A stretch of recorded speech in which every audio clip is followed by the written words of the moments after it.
मैं आता हूँ तेरे पास, प्रभु यीशु मेरे मसीह, मेरे पापों के लिए ही उधार दे मसीह।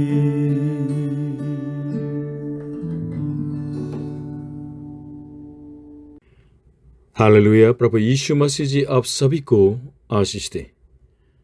परमेश्वर के सामने मानव जाति दो ग्रुप में बांटे जाते हैं। एक ग्रुप है वे लोग जो प्रभु यीशु पर विश्वास करते हैं, और दूसरे ग्रुप है वे लोग जो प्रभु यीशु पर विश्वास नहीं करते हैं।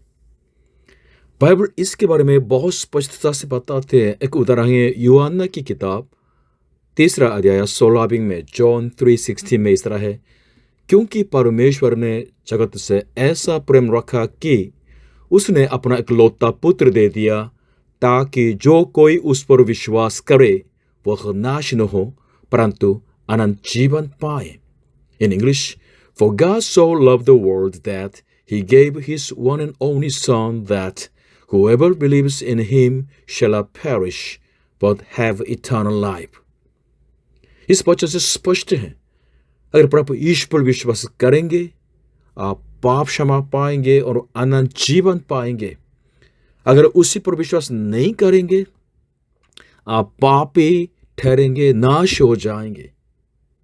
इसलिए प्रभु यीशु पर विश्वास करके अनंत जीवन पाना मानव जाति के लिए विकल्प की बात नहीं वरन आवश्यकता की बात है। मैं पूछना चाहता हूं, आप किधर हैं? क्या आप प्रभु यीशु मसीह में हैं या प्रभु यीशु के बाहर हैं? आज हम बाइबल के द्वारा इस बात को जाने कि हमें क्यों प्रभु यीशु पर ही विश्वास करना है। आज के वचन यशायाह की किताब 64:6 में पाए जाते हैं, हम तो सब के सब अशुद्ध मनुष्य कैसे हैं, और हमारे धर्म के काम सब के सब मेले चित्रों के समान हैं। हम सब के सब पत्ते की नाई मुरझा जाते हैं, और हमारे अधर्म के कामों ने हमें वायु की नाई उड़ा दिया है। In English, Isaiah chapter 64 verse 6, all of us have become like one who is unclean, and all our righteous acts are like filthy rags. We all shrivel up like a leaf, and like the wind our sins sweep us away। आज के उपदेश का point 1, मनुष्य अशुद्ध हैं। आज के वचन बताते हैं हम तो सबके सब अशुद्ध मनुष्य कैसे हैं, और all of us have become like one who is unclean। मनुष्य लोग कोई अपनी जाति की वजह से, अपने कास्ट की वजह से अपने को स्वयं को उत्तम समझते हैं, अपने पर गर्व रखते हैं।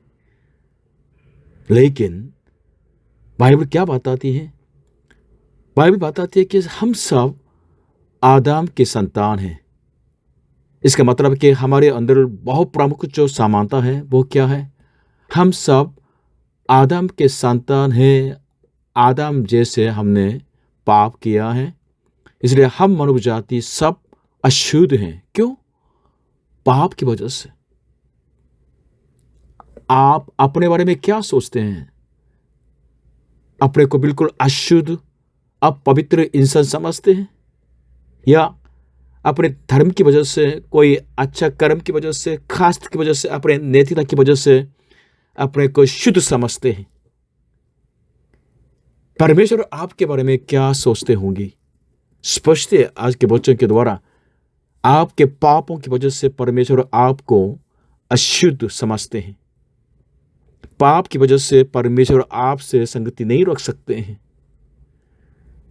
इसलिए मनुष्य अपने को धोखा देके मैं ईश्वर हूं, मेरा स्वभाव ईश्वर का है, अगर इस तरह कहेंगे तो कितने भयंकर पाप हो सकता है। ये मेरी मूर्खता थी। करीब 40 साल पहले जब मैं पहली बार चर्च में आए थे, मैं हमेशा सोचता था कि मैं ठीक आदमी हूं, लेकिन बाइबल पढ़ने लगा तो हर पेज के अंदर अंदर बाइबल के मेरा पाप दिखाई दिया, मैं शर्मिंदा हो गया हूँ अपने आप से और मैं चर्च से भागा। लेकिन करीब साल के बाद परमेश्वर ने मुझे चर्च में आने के लिए मौका दिया है। तब मैंने मान लिया कि मैं पापी आदमी हूँ। इसे प्रभु यीशु के सामने अपने पापों को अंगीकार किया है। प्रभु यीशु के द्वारा पाप क्षमा पा ली है, परमेश्वर के संतान बन गया हूँ और मैं शांति में रहता हूँ। प्रभु यीशु जी ने भी मत्ती 9 का 12 में इस तरह कहा कि प्रभु यीशु ने यह सुनकर उनसे कहा, वैद्य भले चंगों को नहीं परंतु बीमारों को आवश्यक है। किसको मेडिकल डॉक्टर की जरूरत है? बीमारों को या बिल्कुल स्वस्थ लोगों को? बीमारों को ना। सेम। अगर हम अपने अशुद्धता को, अपने पापों को मान के पश्चाताप करके प्रभु यीशु पर विश्वास करेंगे, हम मुक्ति पाएंगे। क्योंकि प्रभु यीशु मसीह के लहू, प्रभु यीशु मसीह के निर्दोष लहू, निष्पाप लहू, प्रशस्त के लहू हमको अशुद्ध इंसानों को बिल्कुल शुद्ध कर सकते हैं।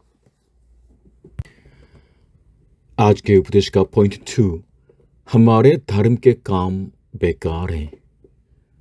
आज के वचन बताते हैं, और हमारे धर्म के काम सब के सब मैले चित्रों के समान हैं। And all our righteous acts are like filthy rags. यहाँ ध्यान देना है righteousness के बारे में, धार्मिकता के बारे में। धार्मिकता क्या होती है? इस तरह हम परिभाषा बना सकते हैं कि पाप से कोई संबंध नहीं, लेकिन परमेश्वर के नैतिकता के बिल्कुल फिट होने वाले गुण, इसको कहते हैं। जो मनुष्य धर्म के काम या धार्मिकता के काम करते हैं या नैतिक काम करते हैं, कोई अच्छा काम करते हैं, उसका मूल्य परमेश्वर के सामने कितना होगा? आज के वचन क्या बताते हैं? मनुष्य के धर्म के काम भी मैले चित्रों के समान है। बदबू फूंकने वाले ऐसे ही कपड़े जैसा होता है, बिल्कुल रैगिड, फिल्थी रैग्स। क्यों? क्योंकि मनुष्य स्वयं ही पापी है, पाप से बिल्कुल गंदा हो गया। तो उन मनुष्यों के धर्म के काम कितना अच्छा होगा। फिर भी मनुष्य मुक्ति पाने के लिए धर्म के काम करना चाहते हैं, लेकिन उन कामों से परमेश्वर को कोई संतोष नहीं। उन मनुष्यों के कामों को देख के परमेश्वर कोई प्रभावित नहीं हो जाते हैं और वो मनुष्यों को मुक्ति नहीं देते हैं। जब तक मनुष्य के पापों के समस्या का समाधान न हो जाता है, तब तक के लिए मनुष्य अशुद्ध ही रहेंगे और उनके काम मैले चित्रों के समान होंगे, बेकार होंगे। लेकिन संसार के जो धर्म, रिलीजन्स, मुक्ति पाने के शर्त के रूप में मनुष्यों को धर्म के काम करने के लिए सिखा के आ रहे हैं, लेकिन बाइबल अलग है। बाइबल यह स्पष्टता से सिखाती है कि मानव जाति के धर्म के काम के द्वारा हम परमेश्वर के पास नहीं पहुंच सकते हैं। बाइबल यह बताती है कि मनुष्य की जो धार्मिकता की वजह परमेश्वर की धार्मिकता को प्रभु यीशु में पाने के लिए बताते हैं। पाप से अशुद्ध किए हुए मनुष्य को परमेश्वर ग्रहण नहीं करते हैं, और पाप से अशुद्ध किए हुए मानव जाति के कोई धर्म के काम से परमेश्वर खुश नहीं है। मानव जाति, पापी मनुष्य कैसे परमेश्वर के जो स्टैंडर्ड में फिट हो सकते हैं, निर्दोष ठहराए जा सकते हैं, कैसे परमेश्वर उनको ग्रहण कर सकते हैं? ये गुण कहाँ मिलेगा? परमेश्वर ने इस धार्मिकता के राह को निश्चित किया है। अगर ये गुण प्राप्त करेंगे तो परमेश्वर उससे बिल्कुल संतुष्ट होंगे और उस मनुष्य को धर्मी ठहराएंगे। ये कैसे? प्रभु यीशु मसीह के क्रूस पर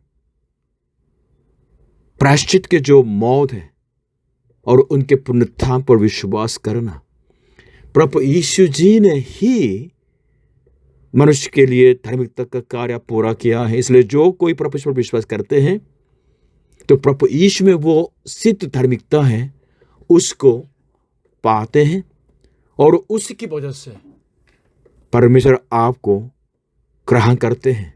इसलिए प्रभु यीशु को अपनी धार्मिकता समझना बहुत जरूरी है। रोमियो की 3 अध्याय 23 से 26 पढ़ेंगे, आप समझेंगे।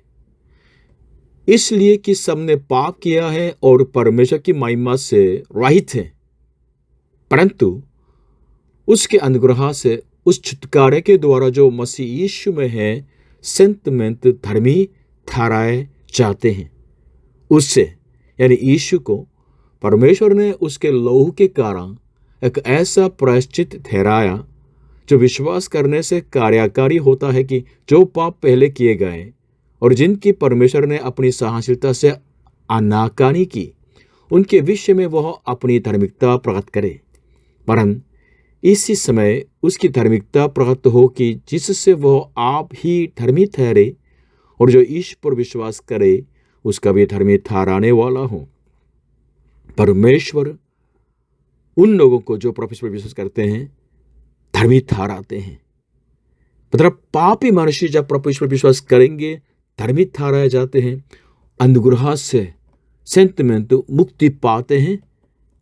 इसी काम मुक्ति के काम के द्वारा परमेश्वर अपने को भी धार्मिक के रूप में प्रकट करते हैं। 1 कुरिन्थियों 1 अध्याय 30 पद इस तरह है कि परंतु उसी की ओर से यानी परमेश्वर की ओर से ही की ओर से तुम मसीह यीशु में हो, जो परमेश्वर की ओर से हमारे लिए ज्ञान ठहरा, अर्थात धर्म यानी धार्मिकता और पवित्रता और छुटकारा। प्रभु यीशु हमारे लिए मुक्ति के ज्ञान है। मुक्ति पाना चाहते हैं, इस ज्ञान को पाए। लेकिन प्रभु यीशु को क्या टाइटल दिया गया है हमारे लिए? वो कौन है? धर्म है, यानी धार्मिकता है। अपने धार्मिकता को बढ़ाने के प्रयास मत कीजिएगा। ये सारे काम, आपके धर्म के काम मैले चित्रों के समान है, गंदे गंदे बिल्कुल पोछा जैसा होता है। उससे आप मुक्ति नहीं पा सकेंगे, वरन प्रभु यीशु को पा लीजिए, जिसको परमेश्वर ने आपके लिए, मानव जाति के लिए धार्मिकता बिल्कुल निश्चित किया है। प्रभु यीशु धार्मिकता के वस्त्र है। अगर उसको पहनेंगे, विश्वास से ग्रहण करेंगे, उसको देख के परमेश्वर आपसे खुश होंगे और आपको धर्मी ठहराएंगे, आपको बचाएंगे। आप सचमुच में प्रभु यीशु मसीह में धन्य हो जाएंगे। हालेलुया। उपदेश का पॉइंट 3, पापी नाशवान है। हम सब के सब पत्ते की नाई मुरझा जाते हैं और हमारे अधर्म के कामों ने हमें वायु की नाई उड़ा दिया है। We all shrivel up like a leaf, and like the wind, our sins sweep us away. बिल्कुल मुरझे हुए जो पत्ते आग में भी उड़े जाते हैं, इस सीन को आपने देखा होगा ना।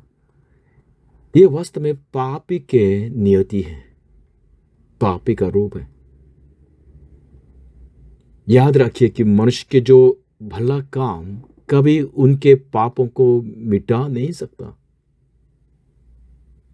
मनुष्य अपने दुष्ट कामों की वजह से, पाप की वजह से नाश होने जाते हैं। परमेश्वर बीमारियों से, दुर्घटना से, विपत्ति से या युद्ध से, अलग तरीके के जो मृत्यु से मनुष्य को न्याय करते हैं। और अंतिम दिन भी रखा हुआ है।